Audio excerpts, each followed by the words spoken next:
법정에서 아빠 외친 3살 아들 그날의 마지막 재해. 일막 행복은 그렇게 천천히 무너졌다. 민수는 평범했다. 누구보다 성실하게 일했고 퇴근 후엔 늘 아들의 손을 잡고 놀이터로 향하던 그저 그런 가장이었다. 아이 아빠 나 높이. 민수가 아이를 번쩍 들어 올리며 웃는다. 민수 우리 민재 하늘까지 슝. 그의 손에는 굳은 살이 박였고 주머니엔 언제나 동전 몇 개뿐이었지만 그가 세상에서 가장 자랑스러워하던 건 바로 아들이었다. 수진 여보 그만 놀고 밥 먹자. 민재 배고프대. 민수 오늘은 내가 밥 줄게. 민재 우리 아빠표 김치볶음밥 먹을까? 아이의 웃음소리. 따뜻한 가족 장면이 잠시 이어진다. 민수가 신발을 벗으며 한숨을 쉰다. 하지만 행복은 오래가지 않았다. 공장에서 일하던 민수는 하루아침에 해고됐고 그날부터 고통은 천천히 아무 소리 없이 스며들었다. 수진 괜찮아 잠깐 쉬면 돼. 민재도 있으니까 다시 시작하면 되잖아. 민수 허탈하게 웃으며 그래 다시. 하지만 눈빛엔 불안이 스친다. 며칠 뒤 민수가 빗속을 걸으며 누군가를 만난다. 낡은 점퍼에 남자가 비닐봉지를 내민다. 남자 이거 한번 해봐요. 머리도 맑아지고 기분도 좋아져요. 힘든 생각 사라져요. 민수 약이야? 남자 진통제 같은 거예요. 그냥 한 번만. 민수가 봉지를 바라보다가 아무 말 없이 받아든다. 다음 날 아침 민수가 멍하니 앉아있고 아이가 다가와 팔을 잡는다. 민재 아빠 놀자. 민수 작게 웃으며 그래 조금만 있다가. 그날 이후 민수는 조금씩 달라졌다. 웃음이 줄고 잠도 줄고 그리고 어느 순간부터 가족의 눈을 마주치지 않았다. 수진이 몰래 약봉지를 발견한다. 표정이 굳는다. 수진 이게 뭐야 민수야 이게 뭐야? 민수 손을 떨며 그냥 힘이 좀 나게 하는 거야. 하루만이라도 쉬고 싶어서. 수진 이게 쉬는 거야? 우리 아들 앞에서 이런 걸 하겠다고? 그날 밤 민수는 아무 말 없이 집을 나섰다. 창문 밖엔 아들의 작은 목소리가 따라왔다. 아빠 어디가? 민수는 대답하지 못한 채 어둠 속으로 사라진다. 민재는 다음 날 아침 문 앞에서 신발을 꺼내놓고 있다. 민재 아빠 신발 여기 있다. 그때 아무도 몰랐다. 이 작은 아이의 기억 속에서 아빠라는 단어가 그날 이후 멈춰버릴 거란걸. 흐린 하늘, 차가운 바람이 스치는 법원 앞. 수지는 코트를 여미며 어린 아들 민재의 손을 꼭 잡고 있다. 그날은 민재의 3번째 생일이었다. 하지만 케이크 대신 그들이 향한 곳은 법정이었다. 수진 작게 조용히 해야 돼, 민재야. 아빠 보러 가는 거야. 진짜 아빠 나와? 수진은 근데 조금 멀리서 봐야 해. 법정 내부. 방청석에 앉은 가족들. 공기가 무겁다. 문이 열리며 수갑을 찬 민수가 들어온다. 민수는 고개를 들지 못했다. 손목엔 차가운 쇠사슬, 얼굴엔 잠 못 잔 그림자가 드리워져 있었다. 민재가 눈을 동그랗게 뜨며 속삭인다. 민재 엄마 저기 아빠다. 수진 쉿 조용히 해야 돼. 하지만 아이는 이미 두 팔을 번쩍 들어 손을 흔든다. 민재 아빠. 정적. 순간 법정의 모든 시선이 그 아이를 향한다. 판사도 말을 멈추고 고개를 든다. 순간 시간은 멈춘 듯 했다. 그 한마디 아빠. 그건 세상의 어떤 말보다 무거웠다. 입술이 떨리지만 아무 말도 못한다. 판사 작게 한숨 아이고. 판사의 입에서 짧은 탄식이 흘러나왔다. 수십 번의 재판을 해왔던 그조차 이 장면 앞에서는 숨을 고를 수 없었다. 수진이 아이를 품에 안고 울음을 참는다. 수진 민재야 그만 아빠는 일 끝나고 올 거야. 민수가 고개를 떨군다. 민수는 그 한마디에 무너졌다. 그렇게 그가 지켜주고 싶었던 가정이 지금은 자신을 바라보는 아이의 눈 속에서 무너지고 있었다. 판사가 고개를 들고 선고문을 읽는다. 피고인은 장기간 약물을 구입 투약하여 죄질이 가볍지 않습니다. 다만 반성하는 점을 고려하여 징역 1년 6개월을 선고합니다. 교도관이 민수의 팔을 잡는다. 민수가 잠시 뒤돌아본다. 민재 아빠, 나 여기 있어. 그 목소리에 민수의 눈물이 떨어진다. 그날 민수는 아무 말도 할 수 없었다. 아이를 부르면 울 것 같았고 눈을 피하면 마음이 찢어질 것 같았다. 문이 닫히며 철문 소리가 울린다. 민재가 의자에 서서 문을 바라본다. 민재 아빠 가지마. 그 후 아무도 웃지 않았다. 장면은 흐린 오후, 낡은 아파트 복도. 수진이 택배 상자를 들고 천천히 걸어간다. 현관문을 열면 조용한 집. 아이 장난감이 여기저기 널려 있고 TV에는 소리 없는 만화가 켜져 있다. 민수가 교도소로 간 지 벌써 3달째. 그의 집엔 웃음이 사라졌다. 수진은 TV를 멍하니 바라보다가 꺼버린다. 민재가 옆에서 종이를 그리고 있다. 민재 엄마, 나 아빠 그렸어.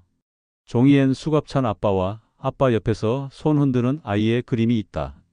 수진 울음 참으며 그래 우리 민재 아빠 금방 돌아올 거야. 하지만 그 말이 거짓이라는 걸 엄마도 알고 있었다. 잠든 아이 옆에서 수진은 매일 울었다. 민수가 나쁜 사람이 아니라 그저 약을 믿었던 게 죄였다. 약은 그를 살려주지 않았다.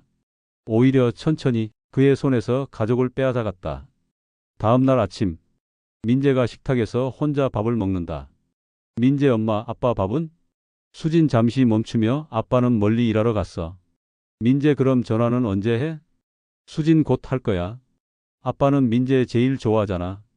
민재는 고개를 끄덕이지만 눈을 내리깔고 밥을 젓는다. 며칠 뒤, 교도소 면회실. 두꺼운 유리창 사이로 민수와 가족이 마주 앉는다. 수진은 미소를 지으려 하지만 입술이 떨린다. 민수 수화기 들며 민재야 아빠 왔다. 민재 유리창에 손 대며 아빠 손 차가워. 민수 억지로 웃음 아빠 금방 나가. 그때 놀이터 가자. 응? 민재 진짜? 민수 진짜지. 민재가 유리창에 입을 대고 작게 속삭인다. 민재 아빠 다음엔 수갑 빼고 와. 민수의 눈에서 눈물이 떨어진다. 교도관이 시간을 알리며 다가온다. 교도관 면회 시간 끝났습니다. 민수는 손을 떼지 못하고 유리창에 손바닥을 뗀다. 민재도 같은 위치에 손을 올린다. 서로의 온기가 닿지 않는다. 그 순간 민수는 깨달았다. 약으로 잊으려 했던 고통보다 더 큰 고통은 그리움이었다. 집으로 돌아오는 버스 안. 민재는 창밖을 바라보며 속삭인다. 민재 엄마, 아빠 언제 와? 수진 작게 곧 올 거야. 그날 밤 아이는 또다시 문 앞에서 기다렸다. 작은 운동화 2짝을 문가에 가지런히 놓고 말이다. 문 앞 운동화. 바람이 불고 커튼이 흔들린다. 그 집엔 웃음이 사라졌고 대신 침묵이 자리 잡았다. 아빠가 떠난 그날 이후 그 누구도 웃지 않았다. 민재가 편지를 들고 뛰어온다. 민재 엄마, 아빠한테서 편지 왔어. 수진 놀란 듯 어디? 정말? 민재가 두 손으로 꾸깃꾸깃한 봉투를 내민다. 수진은 손끝이 떨리며 조심스럽게 봉투를 연다. 삐뚤빼뚤한 손글씨. 민재야. 아빠야. 요즘 밥 잘 먹고 있지? 아빠는 여기서 하루하루 반성하면서 지내고 있어. 밤마다 민재 생각이 나서 잠이 안 온단다. 눈물 자국이 종이에 번진다. 민수 편지. 민재야, 아빠는 나쁜 사람이야. 아빠가 나쁜 약을 해서 엄마랑 민재를 힘들게 했어. 근데 꼭 약속할게. 아빠 다시는 그런 거 안 해.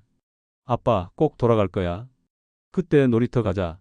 내가 좋아하는 미끄럼틀, 그네 다 하자. 편지 끝에는 삐뚤한 그림 한 장. 아빠와 아들이 손을 잡고 웃고 있는 그림. 편지는 짧았지만 그 안에는 민수가 가진 모든 후회가 담겨 있었다. 수진이 편지를 읽다가 손으로 입을 가린다. 눈물이 떨어진다. 수진 작게 중얼거리며 당신 왜 이제야? 민재는 편지를 뺏어가듯 받아들고 큰 소리로 읽는다. 아빠가 놀이터 가자. 아빠가 금방 온대. 민재가 웃는다. 민재 엄마, 우리 내일 놀이터 가자. 아빠 오면 같이 타야지. 수진은 그 말을 듣고 고개를 떨군다. 입술을 꽉 깨물고 울음을 참는다. 아이의 웃음은 천진했지만 그 웃음 뒤에 있는 진실은 엄마만 알고 있었다. 교도소 안. 민수가 창문 밖 하늘을 바라본다. 민수 속삭임. 민재야. 아빠가 돌아가면 꼭 안아줄게. 그날까지만 조금만 기다려줘. 그의 손에는 아이의 그림이 쥐어져 있다. 눈물 한 방울이 그림 위에 떨어진다. 다시 집, 밤. 민재가 아빠의 편지를 가슴에 안고 잠이 든다. 그날 밤 민재는 아빠 꿈을 꿨다. 하늘이 맑았고 놀이터엔 그네가 흔들리고 있었어. 아빠가 웃으며 말했대. 민수 꿈속 목소리.